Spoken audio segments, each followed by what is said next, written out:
I read a headline that said the age of the rock star is dead, but looks pretty alive to me. Pop punk is back. And after several years out of the mainstream, the guitar riffs are flying higher than ever. With Machine Gun Kelly's album Tickets to My Downfall topping the Billboard 200, Olivia Rodrigo's pop punk anthem Good For You debuting at number 1 on the Hot 100, and Avril Lavigne's highly anticipated new album coming out this year, the pop punk revival is hard to ignore. But how did this resurgence start? Why now? And who are the new faces you need to know? This is Billboard Explains the pop punk resurgence. Pop punk emerged in the 1970s, with groups like the Ramones leading the subgenre wave. In the late 90s and 2000s, pop punk became a mainstay of the charts, with bands like Green Day, Fall Out Boy, Panic! At the Disco, Paramore, and of course Blink-182.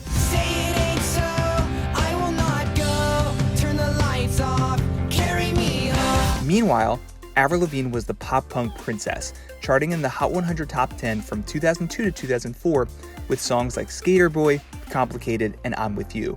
She finally hit number 1 in 2007 with Girlfriend. Now, Blink-182's Travis Barker and Avril are two of the pop punk icons leading the genre's rebirth, with the drummer signing Avril to his label DTA Records and co-producing her new single Bite Me. But Travis is also helping usher in new talent, like 20-year-old singer-songwriter Jaden, who got his start on TikTok, as did fellow up-and-coming pop-punk artists Nessa Barrett and Lil Huddy. In addition to Travis, Jaden has also collaborated with Machine Gun Kelly. Originally a rapper, MGK made the transition to rock star with his 2020 album Tickets to My Downfall, and it was successful, marking the first rock album to top the Billboard 200 in over a year, proving that today's biggest artists don't need to limit themselves to one genre or shy away from guitar tones. I love that you have an artist like Olivia Rodrigo, who's also really diving into the pop punk sound on a song like Good For You.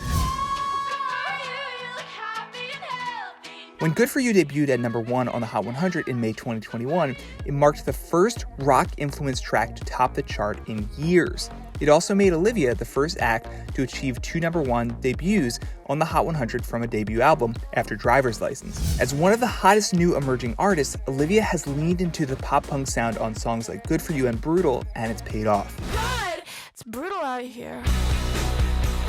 So why is pop punk coming back now? Established stars like Avril and Travis have helped bridge the gap from the genre's last generation to Gen Z's new voices. Then there are the energetic live shows, the signature emotional lyrics, and the newly fresh guitar sounds. What's not to love? There are good lyrics, and there is emotion, there is feeling.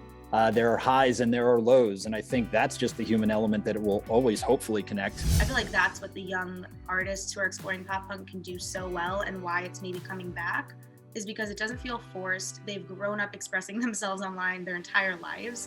And not only is this translating into viral TikToks and millions of followers for the young stars of pop punk, their music is also finding success on the charts.